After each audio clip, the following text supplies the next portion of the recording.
இன்னைக்கு இந்த வீடியோவில் இரும்பு சத்து அதிகமாக இருக்கிற முருங்கைக்கீரையை வச்சு ஒரு சூப்பரான முருங்கைக்கீரை குழம்பு தான் எப்படி செய்யறதுன்னு பார்க்க போகிறோம். இதில் நம்ம புளி எதுவும் சேர்க்காம இதை சிம்பிளாக டக்குன்னு செஞ்சு முடிச்சிடலாம். இதோட டேஸ்ட் ரொம்பவே சூப்பராக இருக்கும். இதுக்கு பெருசாக தொட்டுக்க கூட எதுவும் வேண்டாம். ஊறுகாய் அப்பளம் வத்தல் இருந்தாலே இதை சாப்பிட்டு முடிச்சிடலாம்.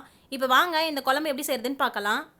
இந்த முருங்கைக்கீரை குழம்பு பண்ணுறதுக்கு நான் இங்கே ஒரு 1/4 கப் அளவு துவரம் பருப்பை ஒரு 10 நிமிஷம் தண்ணியில் ஊற வச்சுட்டு இந்த மாதிரி வேக வச்சு எடுத்துக்க போகிறேன்.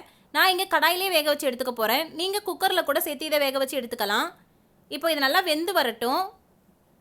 இப்போ பாருங்கள், பருப்பு நல்லா சூப்பராக வெந்து வந்துருச்சு. இப்போ இந்த பருப்பு நம்ம கடையெல்லாம் தேவையில்லை. முருங்கைக்கீரை குழம்புக்கு பருப்பு எப்போதுமே கடைய வேண்டாம். இந்த மாதிரி கொஞ்சம் கொஞ்சம் பருப்பு தெரிகிற மாதிரி இருந்தால் தான் சூப்பராக இருக்கும். இப்போ இது அப்படியே இருக்கட்டும். இது கூடவே 10-15 சின்ன வெங்காயத்தை இந்த மாதிரி தட்டி எடுத்து வச்சுருக்கேன். சின்ன வெங்காயத்தை கட் பண்ணி எடுத்துக்கிறத விட இந்த மாதிரி தட்டி எடுத்து குழம்பு செய்யுங்க, சூப்பராக இருக்கும். ஒரு தக்காளியை இந்த மாதிரி கையாலே மசிச்சு வச்சுருக்கேன். இதில் நம்ம புளி சேர்க்க போகிறதில்ல, அதனால் ஒரு தக்காளி சேர்த்துக்கோங்க. இது கூடவே 1/4 டீஸ்பூன் மஞ்சள் தூள், 1/2 டீஸ்பூன் பெருங்காயத்தூள் எடுத்து வச்சுருக்கேன். ஒரு 2 ஸ்பூன் அளவு குழம்பு மிளகாய் தூள் எடுத்து வச்சுருக்கேன். இந்த குழம்புக்கு தேவையான அளவு உப்பு எடுத்து வச்சுருக்கேன். இது கூடவே 5-6 பல்லு பூண்டையும் இந்த மாதிரி தட்டி எடுத்து வச்சுருக்கேன். பூண்டையும் இந்த மாதிரி தட்டி எடுத்து செய்யும்போது குழம்பு ரொம்பவே சூப்பராக இருக்கும். ஒரு காஞ்ச மிளகாய் எடுத்து வச்சுருக்கேன். ஒரு 2 ஸ்பூன் அளவு மட்டும் தேங்காயை இந்த மாதிரி எடுத்து வச்சுருக்கேன். 1/2 டீஸ்பூன் சோம்பு, 1/2 டீஸ்பூன் சீரகம் எடுத்து வச்சுருக்கேன். உங்ககிட்ட குழம்பு மிளகாய் தூள் இல்லைன்னா உங்கள் காரத்துக்கு ஏற்ற மாதிரி மிளகாய் தூளும் கொஞ்சமாக மல்லித்தூளும் சேர்த்துக்கோங்க. இப்போது 2 கையளவு முருங்கைக்கீரையை இந்த மாதிரி நல்லா கழுவி க்ளீன் பண்ணி எடுத்து வச்சுருக்கேன். தண்ணியெல்லாம் வடிச்சிட்டு இந்த மாதிரி எடுத்து வச்சுக்கோங்க. முருங்கைக்கீரை நம்ம உடம்புக்கு ரொம்பவே நல்லது, அதனால் அடிக்கடி உணவில் சேர்த்துக்கோங்க. இப்போது ஸ்டவ் ஆன் பண்ணி இந்த மாதிரி ஒரு கடாய் வச்சுக்கோங்க. இதில் ஒரு 2 ஸ்பூன் மட்டும் ஆயில் சேர்த்துக்கோங்க. இந்த ஆயில் சூடானதுக்கு அப்புறமா நம்ம தட்டி எடுத்து வச்சுருந்த பூண்டை சேர்த்துக்கோங்க. கூடவே நம்ம எடுத்து வச்சுருந்த ஒரு காஞ்ச மிளகாயையும் கிள்ளிட்டு இந்த மாதிரி சேர்த்துக்கோங்க.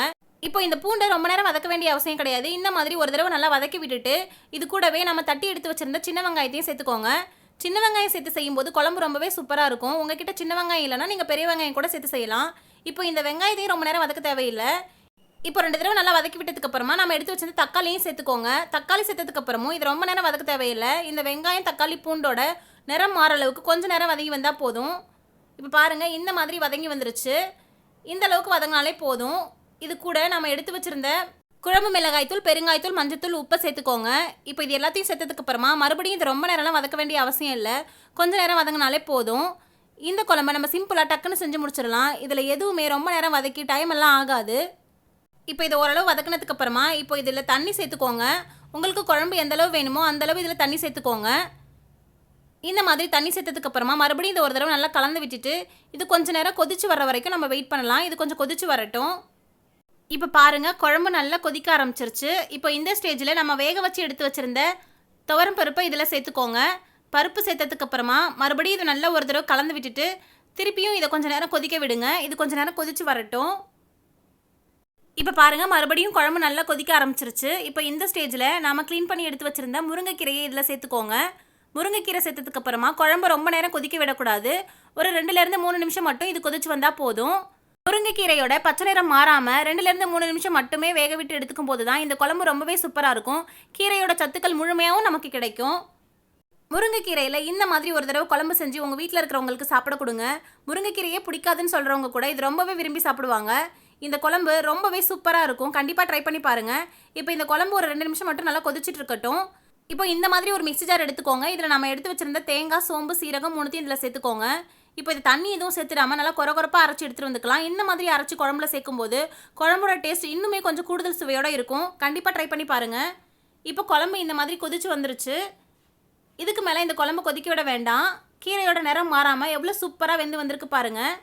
குழம்பு கொதிச்சுட்டு இருக்கும்போதே வீடே அவ்வளோ ஒரு மணமாக இருக்கும். இப்போ இதில் நம்ம கொரகொரப்பாக அரைச்சி வச்சுருந்த தேங்காய், சோம்பு, சீரகத்தை சேர்த்துக்கோங்க. இது சேர்த்ததுக்கப்புறம் மறுபடியும் நல்லா குழம்பு ஒரு தடவை கலந்து விட்டுட்டு இது இன்னும் கொஞ்சம் நேரம் கொதிச்சு வரட்டும்.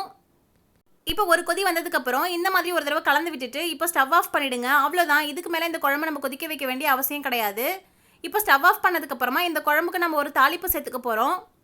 அதுக்கு ஸ்டவ் ஆன் பண்ணி இந்த மாதிரி ஒரு தாளிப்பு கரண்டி வச்சுக்கோங்க. இதில் 1 ஸ்பூன் மட்டும் எண்ணெய் சேர்த்துக்கோங்க. இந்த எண்ணெய் சூடானதுக்கப்புறமா இதில் நம்ம தாளிப்பு வடகம் சேர்த்துக்கலாம். உங்ககிட்ட தாளிப்பு வடகம் இல்லைனா நீங்கள் கொஞ்சமாக கடுகும் சீரகமும் சேர்த்து தாளித்து இந்த குழம்புல சேர்த்துக்கோங்க. அதுவும் ரொம்பவே சூப்பராக இருக்கும். இப்போ பாருங்கள், தாளிப்பு வடகத்தை குழம்புல சேர்த்தாச்சு. அவ்வளோதான். ரொம்பவே சத்தான, ரொம்பவே டேஸ்டியான முருங்கைக்கீரை குழம்பு இப்போ சூப்பராக ரெடி ஆகிடுச்சு. இதை நீங்களும் உங்கள் வீட்டில் ட்ரை பண்ணி பார்த்துட்டு எப்படி இருந்ததுன்னு மறக்காமல் கமெண்ட்டில் சொல்லுங்கள். இந்த வீடியோ உங்களுக்கு பிடிச்சிருந்ததுன்னா லைக் பண்ணுங்கள், ஷேர் பண்ணுங்கள். இந்த மாதிரியான நிறைய வீடியோஸ்க்கு மறக்காமல் ரச்சு விலாக்ஸ் சேனலை சப்ஸ்கிரைப் பண்ணிவிடுங்க.